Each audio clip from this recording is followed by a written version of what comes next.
ሰላም ሰላም እንዴት ናችሁ? ውድ የማርማት ቤተሰቦቻችን ዛሬ እንግዲህ የምናየው የአራተኛ ክፍልን የሂሳብ ትምህርት ይሆናል። ምዕራፍ አንድን በደንብ እንመለከታለን። ቪዲዮውን እንደምትወዱት በጣም እርግጠኛ ነኝ። ስለዚህ ቪዲዮውን ሰብስክራይብ በማድረግ እና ላይክ በማድረግ ጀምሮ ማለት ነው። አሁን ወደ ትምህርታችን እንሂድ። የአራተኛ ክፍል የሂሳብ ትምህርት የመጀመሪያው ምዕራፍ የሚያወራው ስለምንድን ነው? ስለ ሙሉ ቁጥሮች ነው ማለት ነው። ሙሉ ቁጥሮች ማለት ምን ማለት ነው? ሙሉ ቁጥሮች ስንል ከስንት ነው የሚጀምረው ማለት ነው? ከዜሮ ይጀምርና 1 2 እያለ ቁጥር መጨረሻ የለውም አይደለ? ስለዚህ የሚቀጥል ማለት ነው። የሚቀጥል ማለት ነው። ከዜሮ ነው የሚጀምረው። ሙሉ ቁጥር ስንል መጀመሪያ ላይ እንረዳው የሚገባው ነገር ከዜሮ እንደሚጀምር ነው ማለት ነው። ከዛ ይቀጥላል። ስለዚህ ምዕራፍ አንድን ተማሪዎች ከተማራችሁ በኋላ ልትረዷቸው ወይም ደግሞ የምታውቋቸው ነገሮች ወይም እንድታውቁ የሚጠበቀው ነገር ምንድነው? እስከ 1 ሚሊዮን ያሉ ሙሉ ቁጥሮችን ትረዳላችሁ። እስከ 1 ሚሊዮን ያሉ ሙሉ ቁጥሮችን ደግሞ ታወዳድራላችሁ። ከዛ ደግሞ እስከ 1 ሚሊዮን ያሉ ቁጥሮችን በቅደም ተከተል ማስቀመጥ ትችላላችሁ ማለት ነው። ከዛ ደግሞ ሙሉ ቁጥሮችን መሰረት ያደረገ የዕለት ተዕለት ተግባራዊ የቃላት ፕሮብሌሞችን ትፈታላችሁ ማለት ነው። እነዚህ ሙሉ ነገሮች ማድረግ ትችላላችሁ ወይም ደግሞ ይህንን ምዕራፍ ከጨረሳችሁ በኋላ ከእናንተ የሚጠበቀው ይሄ ነው ማለት ነው። በጣም ጥሩ። ስለዚህ መጀመሪያው ሙሉ ቁጥሮች በ1000 እና በ10000 መቁጠር የሚለውን እንመለከታለን ማለት ነው። እስቲ ማስታወሻ እኔ በቻርት 1000 እና 10000 ብዛቶችን መቁጠር እንችላለን። ለምሳሌ የ1000 ቁጥሮች ብዛት በመቁጠር 1000ዎችን መለየት እንችላለን ማለት ነው። ለምሳሌ 1000 አይደለ? ይሄ ማለት 1000 ነው ማለት ነው። 1000 ብቻ ነው። እዛ ደግሞ 1000 ሁለት 1000ዎች ደግሞ ሲኖሩ ስንት ይሆናል ማለት ነው? 2000ዎች አሉን ማለት ነው። ወይም 2000 ይሆናል ማለት ነው። መደመር ማለት ነው። ይሄኛውን መደመር እንደማለት ነው። እሺ። ስለዚህ 1000 ሶስት 1000ዎች ደግሞ አሉን አለ። ስለዚህ ምን ማለት እንችላለን? 3000ዎች ማለት ነው። በእርግጠኝነት ይሄ ቀላል ነው ለእናንተ። ስለዚህ ይሄን ከጨረስን በኋላ ወደዚህ እናልፋለን። በቁጥር መስመር ወይም ደግሞ በሌላ መንገድ በቁጥር መስመር ማየት እንችላለን። ለምሳሌ በቁጥር መስመር ከ1000 በመጀመር በ1000 ልዩነት እስከ 7000 ያሉትን ማሳየት እንችላለን ማለት ነው። በ1000 ልዩነት ማለት 1000 እየጨመርን ማለት ነው። እሺ 1000 እየጨመረ ወይም 1000 እየደመረ 1000 ላይ 1000 ስንደምር ስንት ይሆናል? 2000 ይሆናል። ከዛ እዚህ ላይ 2000 ላይ ደግሞ 1000 ስንደምር ደግሞ ስንት ይሆናል? 3000 ይሆናል ማለት ነው። 4000 5000 6000 ብለን በቁጥር መስመር ማስቀመጥ እንችላለን ማለት ነው። ሌላው በሰንጠረዥ 1000 በ10000 እየጨመረን ስንሄድ ማለት ነው። ሙሉ ቁጥሮች 1000 በመደመር 10000 በመደመር ስንሄድ ይሄኛው ምንድነው? በዚህ ሳይድ ያሉት 1000 ነው የምንደምርባቸው እዚህ ቁጥሮች ላይ፣ እዚህ ጋር ደግሞ 10000 ስንደምር ማለት ነው። ስለዚህ እዚህ ጋር 8 ሲደመር ለዚህኛው ማለት ነው፣ ለዚህኛው ብቻ ስንት ነው የምናደርገው ማለት ነው? 1000 ማለት ነው። 1000 ደመርንበት። 1000 ስንት ዜሮ ነው ያለው? 3 ዜሮዎች አይደለ? እዚህን ቁልቁል መደመር እንችላለን፣ ወደ ጎን መደመር እንችላለን አይደለ?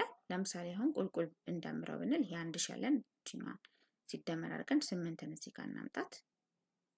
8ን ስናመጣ ምክንያቱም ሁሌ ስንደምር በመደመር ህግ ደግሞ የአንድ ቤት ከአንድ ቤት ጋር ለመደመር ያለብን። ስለዚህ 0 ሲደመር 8 8 ይሆናል እቺኛዋ ማለት ነው። እዚህ ጋር እንጽፋለን። ከዛ 0 ሲደመር እዚህ ጋር ምንም 0፣ ከዛ 0 እቺኛዋ 0 ትመጣለች፣ ከዛ 1 ትወርዳለች ማለት ነው። ስለዚህ 1008 አገኘን ማለት ነው። 10000 ስንደምርም ደግሞ እዚሁ ላይ 10000 ወይም 10000 ላይ 8 መደመር ለምሳሌ እዚህ ጋር እንጻፋት 8 ስንደምር ያው እዚህ ጋር እሺ፣ እዚህ ጋር አሁን በመደመር ምልክት ብናስቀምጥ የአንድ ቤቱ 0 ሲደመር 8 8 ይሆናል። እቺኛዋ 0 ትወርዳለች፣ እቺ 0 ትወርዳለች፣ እቺም 0 ትወርዳለች፣ 1 ይሆንና 10008 እናገኛለን ማለት ነው። ስለዚህ ቀላል ነው ማለት ነው አይደለ ተማሪዎች? አሁን 120,000 ያለን 120,000 ላይ 1000 መደመር ነው አይደለ? 1000 ስንጨምር ሁሌም ስንደምር ምንድነው ማድረግ ያለባችሁ? እዚህ ጋር ነው መደመር ያለበት። ከኋላ የአንድ ቤቱና የአንድ ቤቱ ሁሌም ምን መምጣት አለበት? እኩል መምጣት አለበት አይደለ? ካለበለዚያ መደመር አንችልም። ወደዛ መውሰድም አንችልም፣ ከዚህ መጀመር አንችልም። ስለዚህ እኩል ካደረግን በኋላ ቁልቁል መደመር ይችላል ማለት ነው። 1000 ስለሆነ እዚህ ጋር የምንደምረው 0 ሲደመር 0 0 0 ሲደመር 0 0 ይሆንና 0 ሲደመር 0 አሁንም 0 0 ሲደመር 1 1 አይደለ? ከዛ 2 እና 1 ይመጣሉ ማለት ነው። የሚደመር ተደማሪ ስለሌላቸው እንጽፋቸዋለን። 121 ሺህ እናገኛለን ማለት ነው። በጣም ጥሩ። እሺ ሌላው ደግሞ ሙሉ ቁጥሮች በቤት ዋጋ ወይም በሰንጠረዥ በቅደም ተከተል ሲቀመጥ እንደሚከተለው ነው። የመጀመሪያ ምንድነው የምናገኘው?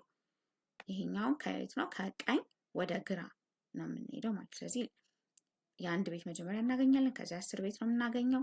ከዛ ቀጥሎ የ100 ቤት እናገኛለን። ከዛ ደግሞ የ1000 ቤት እናገኛለን። ከዛ 10,000 ቤት እናገኛለን። ከዛ የ100,000 ቤት እናገኛለን። ከዛ የ1 ሚሊዮን ቤት እናገኛለን ማለት ነው። ስለዚህ በዚህ መሰረት አሁን ይሄ ሲነበብ ምንድን ነው? አገጣጥመን ነው የምናነበው አይደለም? ስለዚህ 2410 ብቻ ይሆናል ማለት ነው። ምክንያቱም ይሄኛው የአንድ ቤቱ 0 ስለሆነ ማለት ነው። በፊደል መጻፍ እና በአሃዝ መጻፍ። በፊደል ስንል አይደለ? በፊደሎች ማለት ነው የምንጽፈው ሀለ ሀመ በሚለው ማለት ነው አይደለ? በሱ እንጽፋለን። በአሃዝ ደግሞ በቁጥር ማለት ነው። በዚህ ቁጥር ስንጽፍ ማለት ነው። በጣም ቀላል ነው።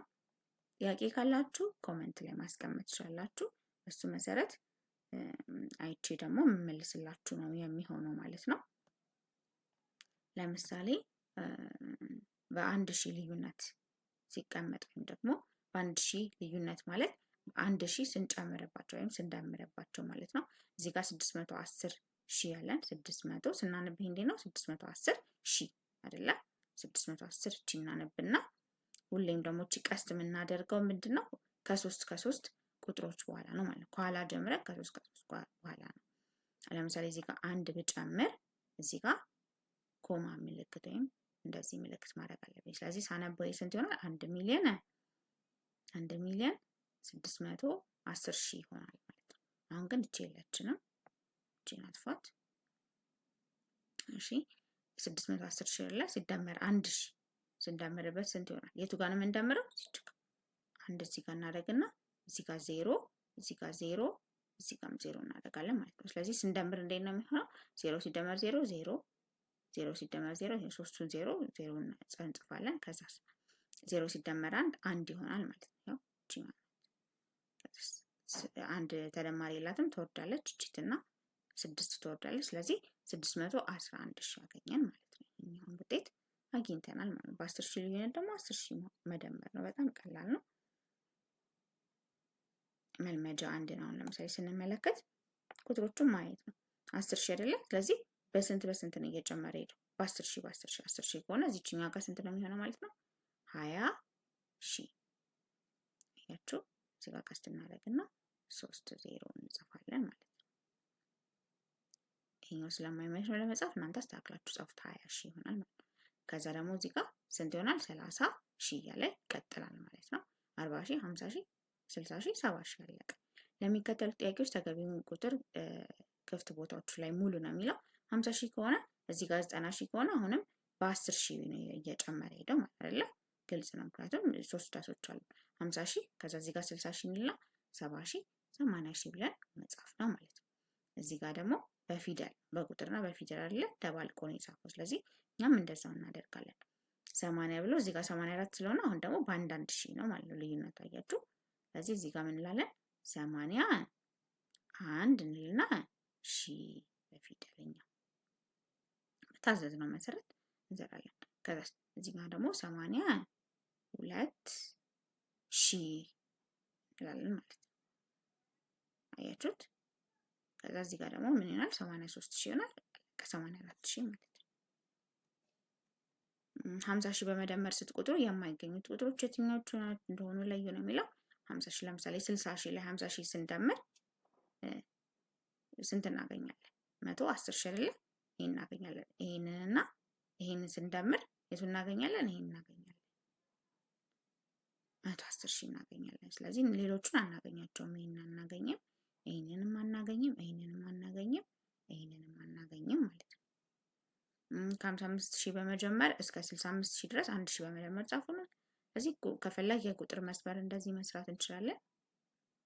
የቁጥር መስመር ሰርተን ይሄን ቀጥ አድርጋችሁ ሰሩት። እሺ እናንተ መጻፍ ስለማይመቸኝ ነው። ይቅርታ 55,000 ብለን እንጀምራለን እዚህ ጋር ማለት ነው አይደለ? 55,000 ብለን እንጀምራለን።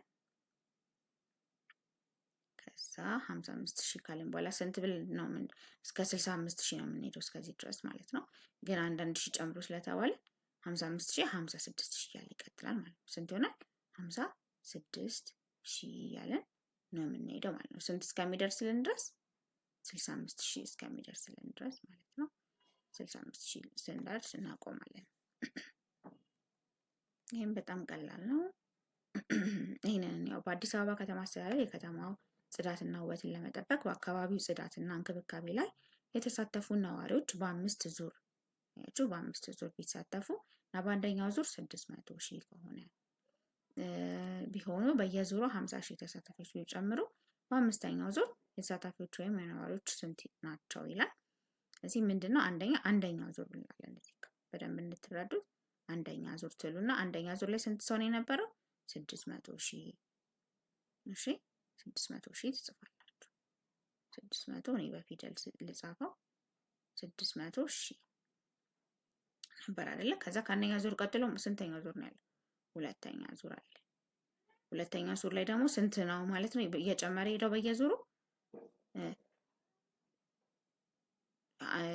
50,000 አይደለ? 650,000 ይሆናል ማለት ነው። ስለዚህ 600 ቺማ 6 ናት 650,000 ይሆናል ማለት ነው።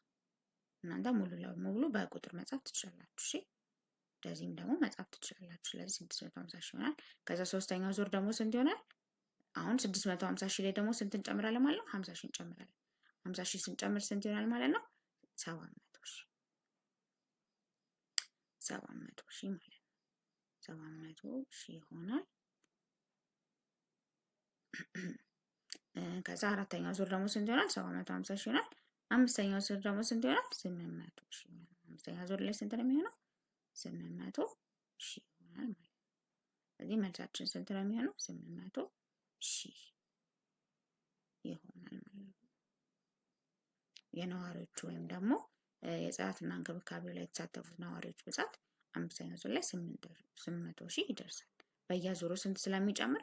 50,000 ስለሚጨምር ማለት ነው። ስለዚህ በዚህ መሰረት መስራት ይቻላል ማለት ነው። ይሄኛው የቅድሙ አይነት ነው፣ ተመሳሳይ ነው። 50,000 አይደለም የሚለው ስንት እየጨመረ ነው ሄደው ማለት ነው። መመልከት የጎደለውን ሙሉ ነው የሚለው። እዚህ ጋር 100,000 በማላቸው ስንት አለ? ይሄኛው ምን ታደርጋላችሁ? ይሄኛውን ለመስራት ለምሳሌ 100,000 ላይ 50,000 ብንቀንስ ስንት ነው የሚሆነው? 10,000 ነው እየጨመረ ያለው። ይሄኛው 60 70 ከዛ 80 ከዛ 90 100,000 ይሆናል ማለት ነው። ባጭሩ ይሄን እንዴት መስራት እንችላለን? ወይም ቁጥሮች እየከበዱ ከመሄዱ ከሆነ ደግሞ 100,000 ሲቀነስ 50,000 እናደርጋለን። ስንት ይመጣል? 50,000 ይመጣል። ከዛ በማላቸው ስንት ልዩነት አለ? 4 አይደለ? 4 አይደለ? እዚህ አንድን ጨምርና 5 ይሆናል። 50,000 ለ5 ስናካፍል 10,000። ስለዚህ በ10,000 እንደምንጨምር እናውቃለን ማለት ነው። ሌላው ደግሞ ሙሉ ቁጥሮችን በ100,000 መቁጠር ማለት ነው። በ100,000 መቁጠር እስካሁን ያየነው በ1,000 እና በ10,000 አይደለ? አሁን ደግሞ በ100,000 መቁጠር ነው። ያው ይሄኛውም ተመሳሳይ ነው። እዚህ ጋር 100,000 ያለን፣ እዚህ ጋር ደግሞ 200,000ዎች ካሉ 200,000 ብለን እናስቀምጣለን ማለት ነው። 300,000ዎች ሲኖሩ ደግሞ 300,000 ብለን መደመር ማለት ነው። እዚህ ጋር መደመር ማለት ነው። ሶስቱንም መደመር እንደማለት ነው። በጣም ጥሩ። የቁጥር ቤትም እንዳሁኑ 100,000 ስለሆነ የሚጨምረው በየእንትኑ ይሄኛው 500,000 ይሆናል ማለት ነው። በጣም ቀላል ነው። እንዳልኳችሁ ጥያቄ ካላችሁ ኮሜንት ላይ አስቀምጡልኝ። በዛ መሰረት ጥያቄያችሁን መመለስ ይሆናል ማለት ነው። በጣም ጥሩ። መልመጃዎች 2 እንመልከት። ከዚህ በታች የተሰጡትን ሙሉ ቁጥሮች በፊደል ጻፉ ነው የሚለው። በፊደል ስንል እንደዚህ ማለት ነው። እዚህ ቀላል ነው። እኛን 843,976 ብሎ መጻፍ ማለት ነው። ይሄኛው ደግሞ በቁጥር በአሃዝ ሲባል በቁጥር ማለት ነው። በእንደዚህ ለምሳሌ 82,004 ስንል 82,000 አይደለ? ከዛ 4 ደግሞ 0 0 አድርገን 4 ማለት ነው አይደል?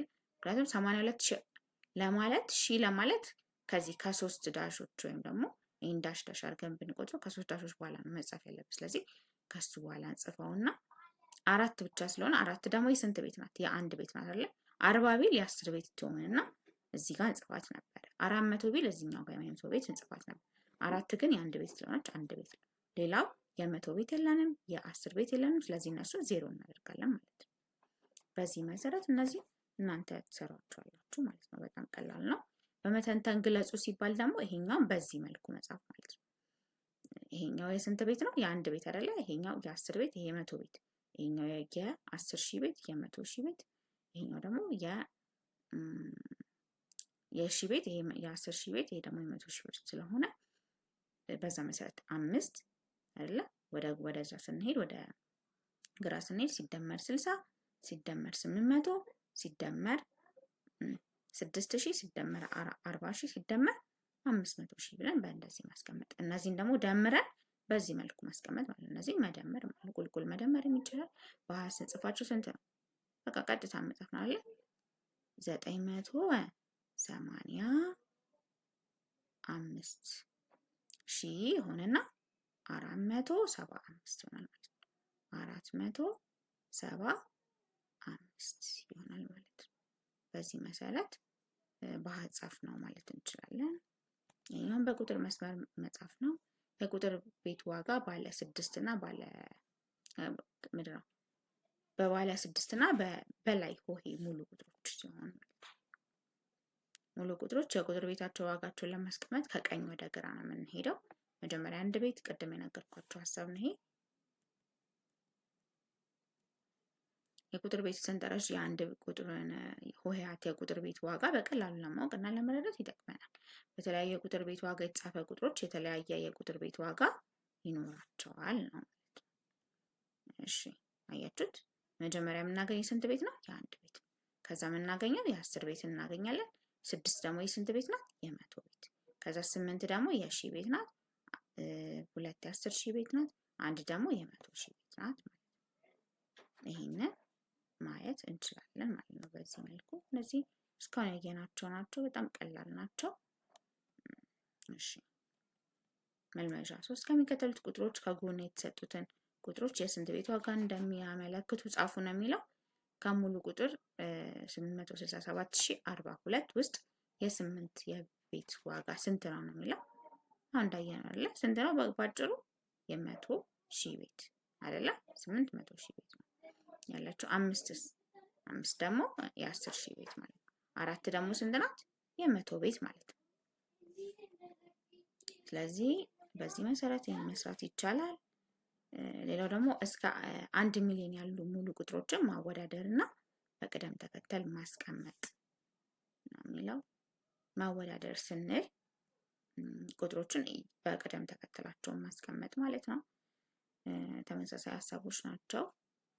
ወይም ደግሞ ይበልጣል ያንሳል ከሆነ ደግሞ በሱ ማለት ይቻላል። ሁለት የተለያዩ ሆሄ ያላቸው ሙሉ ቁጥሮች ሲወዳደሩ ብዙ ሆሄ ያለው ሙሉ ቁጥር ይሄ 3ኛ ክፍል ላይም አይተናል አይደለ? ሙሉ ቁጥሮች ትንሽ ሆሄ ካላቸው ሙሉ ቁጥሮች ምን ይላሉ? ይበልጣሉ ማለት ነው። ለምሳሌ ይሄ ምን ማለት ነው? 12 እና 135 ብናወዳደር ይሄ ስንት ብዛት ነው? የሆሄ ብዛት ያለው 1 2 3 አይደለ? ይሄ 2 ብቻ አይደለ? 1 2 ብቻ ነው። ስለዚህ ሁለቱ ስናወዳደር በቀላሉ ምንም ማየት አይጠበቅብንም። የትኛው ነው የሚበልጠው? ይሄኛው ነው የሚበልጠው። ሁሌም አፉን የሚከፍተው ወይም ደግሞ ይሄ እንደ ስቴፕራል መምቻ ብናስበው ይሄኛው አፉን የሚከፍተው ወዴት ነው? ወደ ብዙ ወይም ወደ ትልቁ ቁጥር ነው ብለናል አይደለ? ስለዚህ ወደዚህ ይዞራል ማለት ነው። ወይም ደግሞ 12 ያንሳል ከ135 ብለን ማወዳደር እንችላለን። ኦልሬዲ ይሄኛው ቁጥሩ ሆሄው ስለሚበዛ ይሄ 3 ነው፣ ይሄ ደግሞ 2 ነው ማለት ነው። ሁለት እኩል ሆሄ ያላቸው ሙሉ ቁጥሮች ሲወዳደሩ ግን ከቁጥሮቹ ግራ ጫፍ በመጀመር ወደ ቀኝ በማየት በቁጥር ቤቶቹ በማወዳደር ትልቅ ሆሄ ያለውን ሙሉ ቁጥር ይበልጣል ማለት ነው። ለምሳሌ ይሄኛውን ስንመለከት 123 እና 3 እና ማንን ብናወዳደር 2 ብናወዳድር ሁለቱም ስንት ሆሄ ነው ያላቸው? ይሄም 3 ሆሄ ይሄም 3 ሆሄ አይደለ? ስለዚህ በምናወዳድርበት ጊዜ ከግራ ነው የምንጀምረው። 1 እና 4 ነው የምንለው። ከ1 እና ከ4 የትኛው ይበልጣል? 4 ይበልጣል አይደለ?